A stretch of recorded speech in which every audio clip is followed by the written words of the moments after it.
Добар ден до сите што не следите. Денеска ќе разговарам со дама која што е навистина еден извор на инспирација, кога станува збор за незиното искуство, знаење, но и видување за проблематиката која што ја обработуваме. Велам добар ден и добре дојде за професор доктор Елисавета Стикова, професор на медицинскиот факултет и представникот од Институтот за јавно здравје на некој начин. Благодарам што сте денес со нас. Ви благодарам и вас за поканата и за прекрасната најава. Чест ми е и задоволство да ја имам оваа ретка можност да пренесам дел од моето знаење, искуство, визии, видувања, перспективи или желби. Споменав дека сте дел од Институтот за јавно здравје. Вие ќе ни ја кажете вашата улога и одговорност. Меѓутоа, во повеќе наврати со разговори помеѓу фелата или пак оние кои што се надвор, обично ме прашува дури мене, а која е улогата на Институтот за јавно здравје? Така што моето почетно прашање ќе се однесува токму на тоа. Да разјасниме и расчистиме. Да, како учествува Институтот за јавно здравје во она што го нарекуваме безбедност и здравје на работа. Да. Институтот за јавно здравје представува јавно здравствена установа која што се занимава со обавување на така наречената високо диференцирана и субспецијалистичка превентивна здравствена заштита. Самата институција е поставена на терцијерно ниво, а тоа значи дека се наоѓа на врвот на пирамидата која што ја сочинуваат 10 регионални центри за јавно здравство и на тој врв на таа пирамида се наоѓа нашиот институт. Ние во нашата установа немаме пациенти. Нашите пациенти се сите граѓани на Република Македонија, целокупното население. Ние се грижиме за здравјето на целото население, се грижиме за здравјето на одредени популациони групи, дали тоа станува збор за малите деца, дали станува збор за возрастното население, за жените, за бремените жени или во нашиот случај, она што не поврзува, здравјето на работничката популација. Во организационата структура на нашиот завод има повеќе различни сектори, оделенија и така натаму, и тие се повторно димензионирани во согласност со задачите кои што ги обавуваме. Па се занимаваме со испитување и контрола на воздухот, контрола на водата, контрола на храната. Кај нас се наоѓа центарот на така наречената здравствена статистика, значи здравствени индикатори, морбидитет, морталитет, искористеност на капацитетите. Во нашата институција се занимаваме со она што значи епидемиологија, следење на здравствената состојба на населението. Впрочем, сега се наоѓаме во центарот на вниманието во врска со најновите збиднувања околу грипот и околу морбилите. Во рамките на една така сложена, комплексна установа се наоѓа и нашето оделение за медицина на труд и проценка на здравствени ризици на работно место. Во стартот ние се занимаваме со сите оние активности кои што директно или индиректно се поврзани со следењето на здравствената состојба на работничката популација во Република Македонија. Тука би значило улога истражувачка функција на некој начин, дали така можеме да го резимираме? Генерално, Институтот за јавно здравје има три основни функции. Има апликативна здравствена дејност на терен, има наставно-научна дејност, затоа што во институтот има преку 15 професори на медицинскиот факултет во Скопје, при Универзитетот Кирил и Методи, на Универзитетот Гоце Делчев во Штип, на други универзитети, и се занимаваме со истражувачка дејност. Во нашето оделение се концентрирани сите три можни активности кои што се изведуваат во рамките на таа терцијерна, високо диференцирана субспецијалистичка заштита на работниците. И во прва линија ние ја обавуваме работата на така наречените овластени установи за медицина на труд. Ги има околу 45, ние сме една од тие овластени установи за медицина на труд, работиме по овластување на министерот за здравство во реализацијата на членовите 19 и 20 од Законот за безбедност и здравје на работа, или ако ова го симплифицираме, ги извршуваме превентивните медицински прегледи. Меѓутоа, ние обавуваме една многу позначајна функција. Јас се обидував во изминатиот период да ја направам разликата помеѓу медицината на трудот и професионалното здравје. Во делот на професионалното здравје ние не работиме со пациенти, работиме со работници кога доаѓаат кај нас работниците, ние комуницираме со работодавачот и не представуваме дел од здравствениот систем. Меѓутоа, во последните неколку години ние многу интензивно работиме на тоа што се нарекува Occupational Public Health. Значи не Occupational Health, туку Occupational Public Health или ако се обидам да го преведам на македонски, јавно-здравствена заштита на работниците. Тоа е една нова категорија која што и во светот се поинтензивно почнува да се промовира, а представува еден обид да се приберат податоци кои што ќе бидат од корист на оние кои што ги донесуваат одлуките и оние кои што ги креираат политиките, во нашиот случај во областа на јавното, безбедноста и здравјето на работа. Во тој смисол ние се обидуваме да собереме, да прибереме што повеќе податоци врз основа на кои што ќе генерираме индикатори, врз основа на кои што ќе може понатаму да се планира, да се води и да се следи спроведувањето на политиките во областа на безбедност и здравје на работа. Така повеќе одговорности и активности. Меѓутоа, кога ве поканив за ова ваше гостување, всушност ти се навратив на наше едно претходно, некаде беше 2016 веројатно, и што тогаш говоревме за она евиденција која што ето како се спомнува како некој проблем во овој систем за безбедност и здравје при работа. Тогаш споменавте дека за жал докторите по медицина на труд не се баш ревностни во пријавувањето.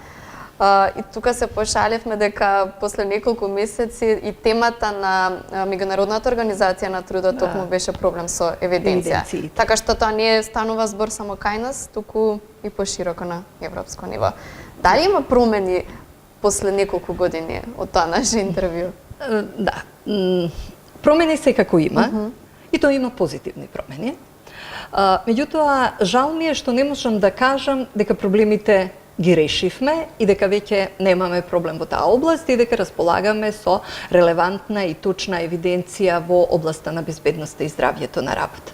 И ако сега се навратам на вашето прашање, не е задоволство, меѓутоа факт е да констатирам дека докторите специјалисти медицина на труд навистина со една исклучително голема одговорност се вклучија во таа активност и таа кампања за доставување на податоци во однос на нивната извршена работа, во однос на регистрираните состојби, во однос на здравјето и работната способност на работниците кои што се предмет на нивната секојдневна работа. За жал, овластените установи, односно правните субјекти од областа на безбедноста на работа останаа сосема надвор од овој процес и ние во овој момент немаме никакви податоци за тоа што тие работат, каде работат, колку работни места се прогласени за работни места каде што има зголемен ризик, колку работници работат на работни места каде што има зголемен ризик, поради кои причини е тој зголемен ризик, дали е поради присуство на физички штетности, хемиски штетности, биолошки штетности и така натаму, затоа што ќе се согласите дека ние мора да имаме два сета на податоци. Што работат правните субјекти во областа на безбедност на работа, во компаниите, на работните места што наоѓаат и што ние наоѓаме кај работниците. Доколку овие два сегмента не ги поврземе, нашите податоци секогаш ќе стојат по знакот на прашање дали се навистина точни и релевантни. Што покажуваат нашите бројки до кои што дојдовме во овие 3 години на континуирано прибирање и обработка на податоците. Во текот на минатата 2017 година, не е минатата, но за нас е последна извештајна година, затоа што за 2018 топрва треба да ги добиеме податоците од последниот триместар, од четвртото тромесечие. Така да податоците од 2017 година говорат дека во Република Македонија се извршени околу 110.000 така наречени систематски прегледи. Тоа се оние прегледи кои што се изведуваат кај работници кои што работат на работни места каде што нема зголемен ризик. Дополнително се извршени околу 45.000 прегледи кај работници кои што работат на работни места каде што постои зголемен ризик и незначително околу 1.000 претходни прегледи или пак насочени прегледи. Не е прашањето само на бројката, туку што тие бројки дополнително нас ни кажуваат. Анализирајќи ги прибраните податоци, дојдовме до сознание дека дури 99% од испитуваните работници кај кои што се извршени систематски прегледи се способни за обавување на својата работа. Само кај 1% од нив е утврдено дека не се способни за обавување на својата работа. Кога станува Тоа е реална слика според ова?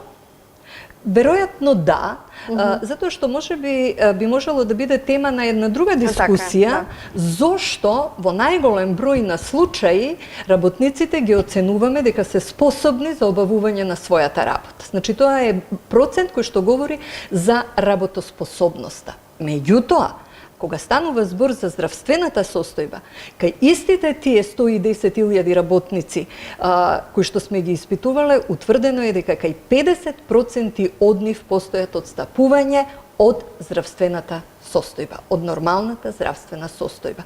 Отстапување во однос на параметрите кои што се дел на задолжителниот, така наречен законски минимум или стандард врз основа на кој што ги спроведуваме прегледите.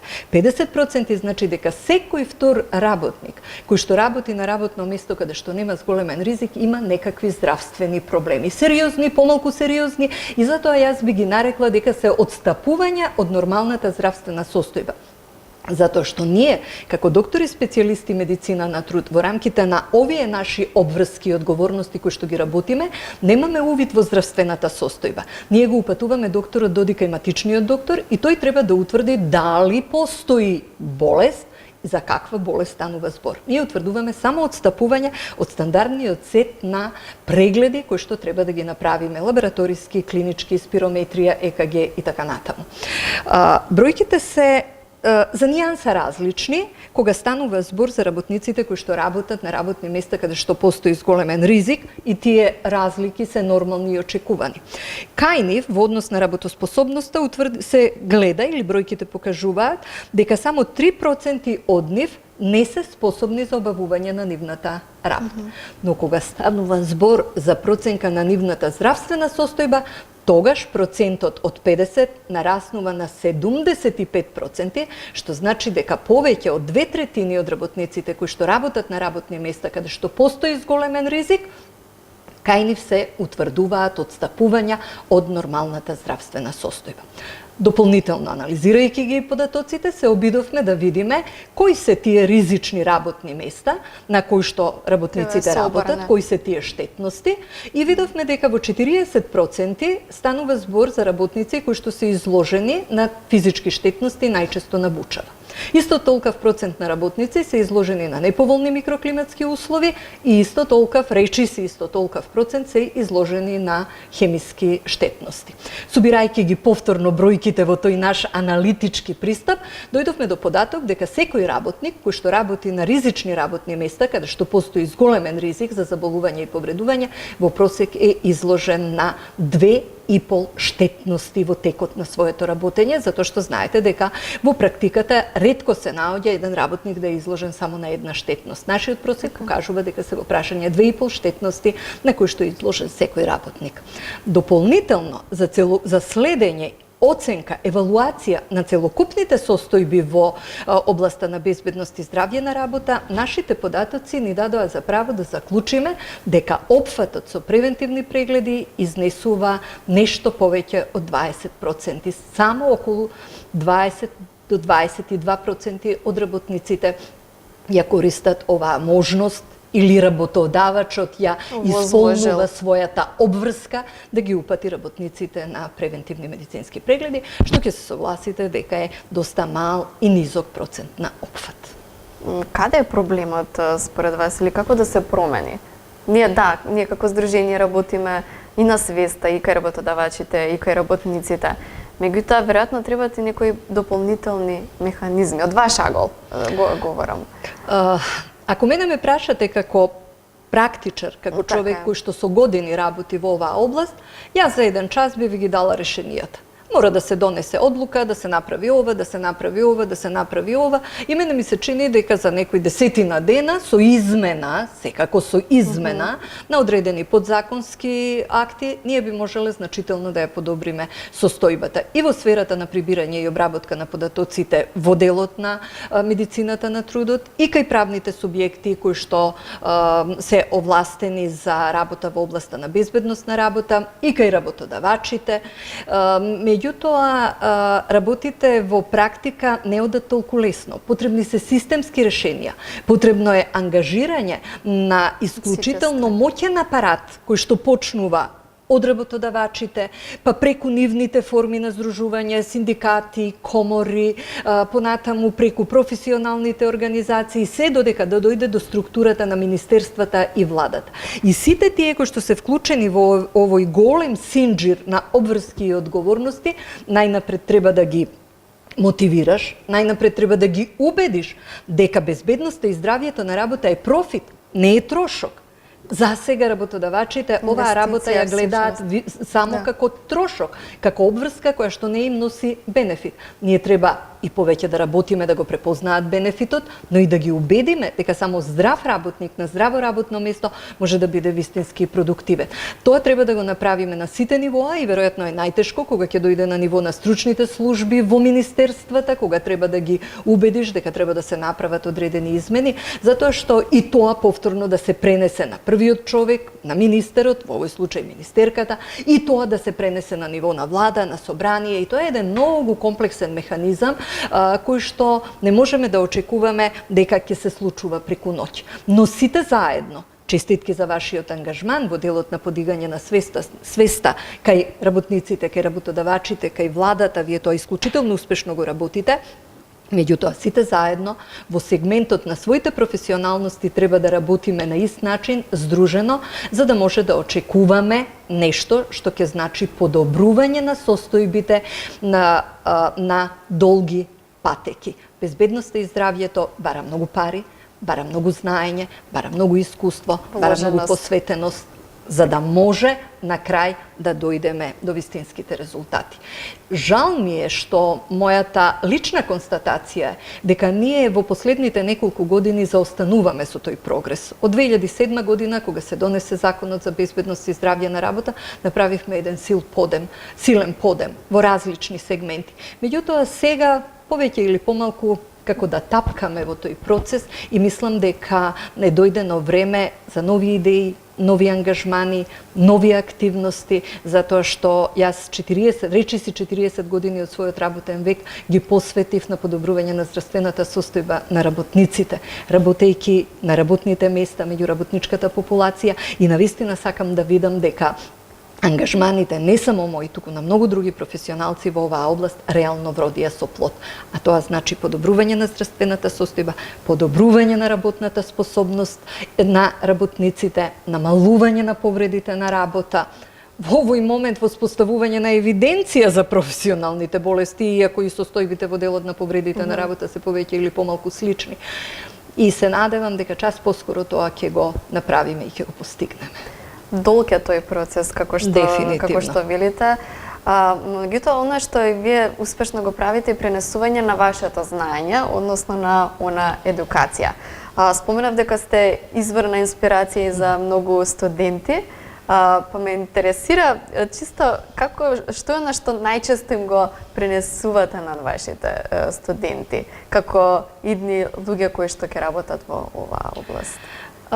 Се обидувам на моите студенти да им го објаснам нивното место и нивната улога во системот за безбедност и здравје на работа. Нашите студенти се научени или сакаат себе да се доживуваат како доктори кои што ќе работат на диагноза на одредена болест, ќе работат на поставување, на утврдување на причините за таа болест, терапијата, следење на подобрувањето или влошувањето. Сакам кај нив да ја сменам перцепцијата дека се тие носители и столб не на медицината на трудот само, туку на безбедноста и здравјето на работа и дека сите работници кои што се предмет на мојот ангажман, кои што доаѓаат на прегледи кај овластените установи за медицина на труд, дека сите тие работници директно или индиректно завршуваат кај нив. Во извештајот кој што јас го давам до работникот, доколку утврдам одредени здравствени промени, а ви реков дека се тоа 2/3 од работниците кои што работат на ризик, јас им велам одете кај вашиот матичен доктор. Доколку се постави сомневање за професионална болест, јас исто така им велам одете кај вашиот матичен доктор. На моите студенти и тие треба да знаат, тие доктори по општа медицина треба да знаат која е нивната понатамошна улога и како треба да го проследат, да го менаџираат секој таков работник. На моите студенти се обидувам да им кажам дека во вториот ден од нивната работа како матични доктори, тие задолжително ќе се сретнат со еден од проблемите кои што се проблеми на професионалното здравје. Дека ќе се сретнат со барањето на пациентите да им се одобри, да им се даде боловање. Боловањето не представува ништо друго, туку привремена спреченост на работа поради болест или повреда, која што тие треба да знаат како да ја спроведат. Затоа што не е исто дали еден градежен работник кој што работи на височина има вртоглавица или работи на кран, има висок крвен притисок и работи на кран, или еден работник кој што работи во канцеларија, има исто така вртоглавица и зголемен крвен притисок. Нашите доктори по општа медицина треба да го препознаат тоа. Нивното место и нивната улога во безбедноста и здравјето на работа.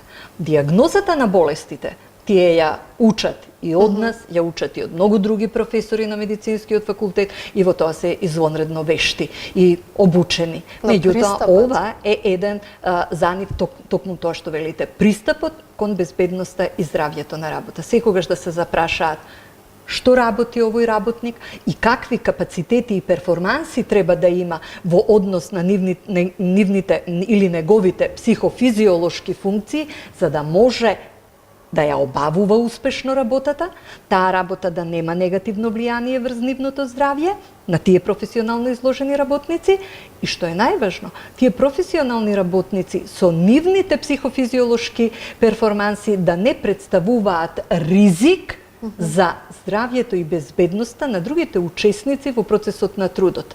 И ова е една така малку сложена дефиниција, јас ги начнувам само темите кои што. Но што тоа значи? Тоа значи дека еден работник кој што работи на кран, ако има висок притисок, па тие 100 метри колку што максимално може да биде висок кранот, нема да му ја влошат здравствената состојба. Крвниот притисок нема да биде полош заради тоа што работникот се наоѓа на височина од 50 метри. Но заради вртоглавицата која што може да му се јави, работникот може да направи несреќа на работа, да падне товарот кој се подига со кранот и да повреди доле работници, да повреди луѓе кои што се наоѓаат во близината на тој објект и тоа ние во нашата терминологија го велиме представува ризик за здравјето и безбедноста на другите учесници во процесот на работа. Ние секогаш, извинете, ние секогаш велиме кога ќе се разбере човековата димензија во оваа област, веќе сме еден чекор напред. Да, а јас би се фокусирала, па би рекла, кога професионалците ќе си ја земат својата работа во свој раце, секој од својата област, тогаш дефинитивно можеме да очекуваме дека ќе имаме успех. А професионалците во оваа област се многу бројни. Не се тоа лицата само за безбедност на работа, не се тоа докторите специјалисти медицина на труд. Тука е еден огромен тим на експерти кои што треба да бидат ангажирани, ако сакате. Експерти, инженери, кои што во светот се нарекуваат индустријски хигиеничари, кои што ќе ги мерат штетностите на работно место. Па треба да имаме токсиколози, па треба да имаме ергономи, па треба да имаме специјалисти за организација на работата, па треба да имаме специјалисти за безбедност од пожари, треба да имаме така наречени safety инженери, односно инженери за безбедност или инженери за заштита на работа во некој наш најблиску препознатлив речник, оние кои што ќе бидат одговорни да ги препознаат причините кои што можат да доведат до лизгање паѓање, сопнување, до експлозија, до струен удар и така натаму. Значи, тоа е еден огромен тим на експерти кои што треба да бидат пред се професионалци во својата работа. Кога станува збор за едукацијата воопшто, во еден неформален разговор пред известно време, дојдовме до оној момент каде што нели стручно лице за безбедност при работа како се добива со таа квалификација или титула, ако можам да кажам. Ми рековте дека имате вие ваше видувања во поглед и на тоа. Можеме да ги споделиме кој е вашиот став, како може дали да се промени, да се прошири или да се стесни можеби? Дефинитивно, еден од проблемите за побрз развој на безбедноста и здравјето на работниците, јас лично го лоцирам токму во тој стручен испит со кој што се профилираат стручни лица за безбедност на работа. Мислам дека тој стручен испит во овој момент представува сериозна кочница за развој на професионализмот во областа на безбедност и здравје на работа и ќе се обидам сосема накратко тоа да го аргументирам зошто. Ако сакате и во светло на самата рамковна директива 391 од 89 година, таа директива подразбира две нешта што представуваат обврска на работодавачот. Едното нешто што е обврска на работодавачот да ангажира стручни и компетентни лица кои што може да бидат од неговата компанија или може да бидат овластени сервиси од надвор, аутсорсинг, кои што треба да работат на безбедноста и здравјето на работа. Другиот термин кој што се појавува во директивата се работници или представници на работници кои што имаат специфични барања или специфична улога во безбедноста и здравјето на работа кои што треба да ги назначи работодавачот. И во тој смисол, велам, дури и во светло на самата директива, ние се среќаваме со два различни профила. Едно се професионалци, стручни, компетентни лица, така се назначени во директивата, и работници и нивни представници. За жал, нашиот испит за безбедност и здравје на работа, како да ги стави сите тие под една капа, и сега доаѓаме во ситуација со кој што само еден стручен испит, кој што се состои од 50 прашања, тест прашања, и една писмена задача и обработка на некој проблем, на некој случај, само врз основа на тоа се добива професионално звање стручно лице за безбедност на работа, и тие во основа физичари, хемичари, инженери, значи лица кои што имаат високо образование од некоја техничка област, само со еден таков испит, на кој што не му претходи ниту еден час на теоретска или практична обука, ниту еден кредит кој што се обезбедува во формално образование, во формално академско образование, тие стануваат носители на стручната работа во делот на безбедноста и здравјето на работа. Не сакам никој да се почувствува погоден. Јас сум сигурна и несомнено тие и стручно и професионално ја обавуваат својата работа, затоа што животот, праксата ги тера да ги совладуваат тие вештини. Но јас говорам за формално стекнати знаења и компетенции во тек на еден формален, едукативен процес кој што е патен, акредитиран и понатаму сертифициран, односно ресертифициран. Ако добро ве разбрав. На ваков начин, дозволете ми само последната моја забелешка да ја ставам објаснувајќи ја оваа ситуација. Целокупниот процес на образование и обука, Education and Training, наместо под капата на Министерството за образование, во овој момент се наоѓа под капата на Министерството за труд и социјала.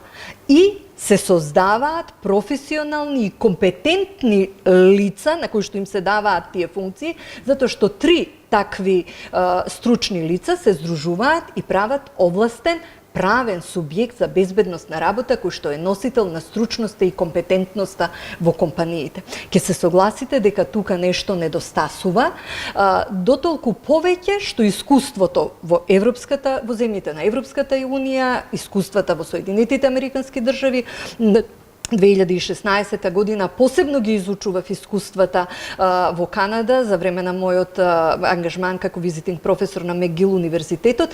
Тие искуства покажуваат дека треба да се применуваат малку поинакви решенија. И простете ми само уште една реченица. Дополнителен проблем по мене произлегува што на тој испит за стручно лице не му претходи никаква претходна обука или тренинг, ниту теоретска, ниту практична, а одговорите кои што се даваат во текот на тестот се оценуваат по некоја скала, која што вели ако одговориш точно ќе добиеш 3 бода, ако одговориш грешно во помал обем ќе добиеш 0,5 бода, во поголем обем 2 бода, па ве молам, безбедноста и здравјето на работа не подразбира обем на грешки, него станува збор за професионализам кој што треба да биде докажан со знаење и компетенции, кои што треба да бидат здобиени во формален и акредитиран образовен процес. Прашањето на стручните лица за безбедност на работа, самиот концепт на тој испит, веројатно ја задоволува потребата за стручни лица во компанијата, кои што ќе бидат десна рака на работодавачот во следење на состојбите, во утврдување на проблемите, во презентирање на правата и обврските на работодавачот и на работниците. Меѓутоа, тоа не може да биде суспендирано со процесот на формално образование на редица професионалци кои што треба да учествуваат во безбедноста, во стручната работа кога станува збор за безбедноста и здравјето на работа. Значи тоа што со закон за безбедност и здравје при работа уредено дека треба да има кредити од соодветното образование здобиено. Потоа 5 години искуство во областа. Сметате дека всушност тоа не е доволно за да се добие таа лиценца? Представува кочница во профилирање на прави и вистински професионалци. Ви реков дека е огромен спектарот на професионалци кои што треба да партиципираат во еден реален тим и овие 5 години во овој момент представуваат кочница дури и професионалци кои што го завршуваат формалниот акредитиран додипломски и постдипломски процес на образование при нашите универзитети денес не можат да се ангажираат како експерти за безбедност и здравје на работа затоа што немаат 5 години искуство. И тоа е парадокс. Тие кои што ни се најдобро едуцирани во одредена област, за одредено звање, не можеме да ги вклучиме во процесот затоа што немаат 5 години искуство. Тоа е исто како да завршиш медицински факултет и од кога ќе завршиш медицински факултет да ти речат не можам да те вработам како доктор, мораш да имаш 5 години пракса. Па каде ќе ја здобие таа пракса? Значи, ние мораме да ги примениме механизмите кои што се применуваат секаде во светот, кога станува збор за така наречени признаени професии, затоа што сите професии од делот на безбедност и здравје спаѓаат во групата на така наречени регулирани признаени професии и се знае, се утврдува постапката како се добива лиценца, која дава и под кои услови треба да дефинираме ја дава таа лиценца, кои се компетенциите кои што треба да стојат зад давањето на една лиценца, а понатаму како таа лиценца ќе се одржува низ процесот на сертификација. И ако го сумирам целиот овој процес на некои наши недоречености кога станува збор за безбедноста и здравјето на работа, ние во овие 12 години колку што функционира Законот за безбедност и здравје на работа, не направивме анализа на пазарот. Ние не направивме анализа кои компетенции и требаат на Република Македонија во делот на безбедност и здравје на работа, за да ги задоволат потребите на компаниите. Например, ние немаме експлоатација на руди кои што содржат ураниум во себе. Зошто би го развивале тоа? Може би немаме некоја друга. Значи, ние треба најнапред да направиме анализа на потребните компетенции, знаења и вештини врз основа на структурата на стопанството. Понатаму, кога тоа ќе го направиме, што треба? Ние треба да ги дефинираме професионалните стандарди occupational standards, врз основа кои се барањата, значи што ќе треба да знае еден инженер за безбедносна работа, што ќе треба да знае еден управител за безбедносна работа, што ќе треба да знае еден инженер од областа на индустријската хигиена, дали тој ќе работи на физички штетности, на хемиски штетности, значи прво ќе треба да ги дефинираме професионалните стандарди, понатаму ќе треба да ги дефинираме едукативните стандарди. Значи, кој обем на знаења и вештини, теоретски и практични, ќе треба да ги испорачаме за да ги добиеме соодветните профили. Дали тие ќе бидат нови профили, дали ќе ги бараме само од сегашната постоечка класификација на занимања што постои во Република Македонија, каде што има и инспектори за безбедност и здравје на работа, инженери за безбедност и така натаму, во националната класификација се дефинирани. Стручно лице не постои, токму стручно баш го лице, гледав пред ама некој ден знаете тој како, стручно лице не е професија. Стручно лице и во светло на директивата е некакво звање кое што работодавачот му го дава на некој од своите работници. Дополнително во директивата вели дека на тој работник кој што е одредот на неговите вработени треба да му дозволи да има доволно време за да може да се посвети на безбедноста и здравјето и при тоа да не биде казнет заради својата работа. Значи, јасно дека не станува збор за професионалец. За професионалец не му дава доволно време, на професионалец му дава договор за вработување, му дава работни задачи или ги користи надворешните извори. И конечно, кога ќе го дефинираме едукативниот стандард, кога ќе го утврдиме процесот на акредитација за одредени звање, ние треба да го дефинираме процесот на лиценца и на лиценцирање и процесот на сертифицирање и постои сериозна разлика меѓу тоа што е лиценца, што е сертификат. Дополнително што кога станува збор за сертификацијата, си постои и стандард 17024 кој што кажува кој сертифицира, како сертифицира, кои се сертификационите тела. Сега сите овие работи, ако сакате, програмите за обука на работниците се условно одобрени од Министерството за труд и социјала, тие не се акредитирани. Бројот на бодовите повторно во Министерството за труд и социјала, бројот на сертификатите, давањето на сертификатите повторно од Министерството за труд и социјала. Така да тука останува еден сериозен простор кој што сериозно треба да го одработиме и да го направиме согласно еве нека не бидне искуствата од Северна Америка, искуствата во земјите на Европска унија, дотолку повеќе што земјите од Европска унија во рамките на своите здруженија, како што ние го имаме Македонското здружение за заштита при работа, тие имаат своји здруженија во кои што препорачуваат минимум постоење на 2 профила: управител за безбедност и здравје на работа и техничар за безбедност и здравје на работа. Што значи дека тие утврдуваат дека и лица со средно образование може да имаат одредени знаења и вештини кои што ги бидат соодветни за некакво нивно ангажирање во безбедноста и здравјето на работа во компаниите. Треба само волја, треба да се сака, треба да се знае и уме и со многу вештина да се модулираат овие отпочнати процеси и затоа на самиот почеток кажав дека имам впечаток дека ние почнуваме да тапкаме. На самиот почеток на имплементација на законот сите овие работи беа дозволиви. Ние едноставно се најдовме во ситуација дека со многу ентузијазам мораме да почнеме напред. Немавме стручњаци, немавме професионалци. Оние кои што беа едуцирани во рамките на поранешната Југославија, нивниот пул беше релативно ограничен и ние моравме да најдеме некои флексибилни решенија кои што ќе не одржат во кондиција. Меѓутоа, после 12 години, ние јасно моравме да ги дефинираме професионалните стандарди, знаењата, компетенциите, да знаеме што е обврска на Министерството за труд и социјала, а што е обврска на Министерството за образование. Не може без акредитација на програми, а не може тие програми за обука на работниците во компаниите да бидат одобрени, а понатаму и сертифицирани од институции кои што се во рамките на Министерството за труд и социјала. Тоа е моето некое најшироко видување, кое што веројатно е обоено од фактот што сум професор, меѓутоа не треба многу да знаеме. Треба да сакаме и да ги видиме искуствата во останатите земји и тогаш лесно се решаваат проблемите. А во овој момент мислам дека испитот за стручни лица за безбедност на работа представува кочница во развојот на професионализмот. Мислам дека овој наш разговор ќе потекне многу други прашања и многу други дополнителни дискусии, меѓутоа тоа е вашиот став, тоа е вашето видување и секогаш отворено зборовите за Точно. она што И веројатно го ќе мислите. засегне И визионерски секогаш. И веројатно ќе засегне интереси на многумина кои што убаво се етаблираа во овој систем во секој поглед.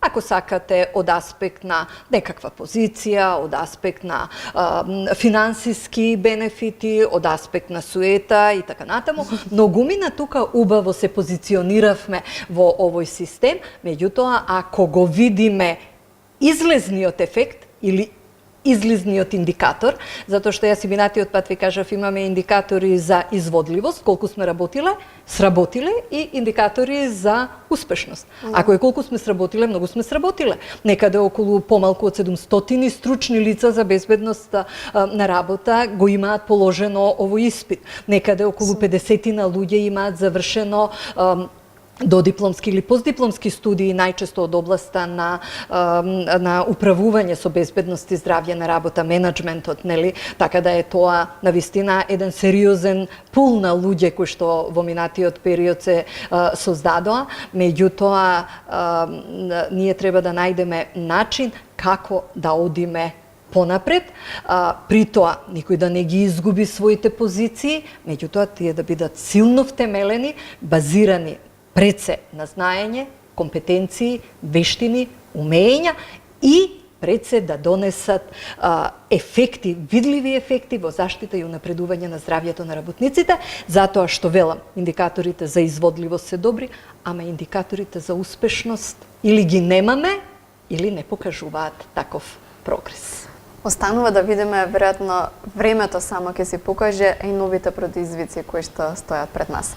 Тука некаде ќе ви се заблагодарам за вашето одвоено време и тоа што гледачите имаат можност да го слушнат вашето видување за одредени проблеми кои што се само начнати, би рекла, во овој разговор. Сигурно ќе следат продолжение. Да, ви благодарам за оваа извонредна можност. Ви благодарам.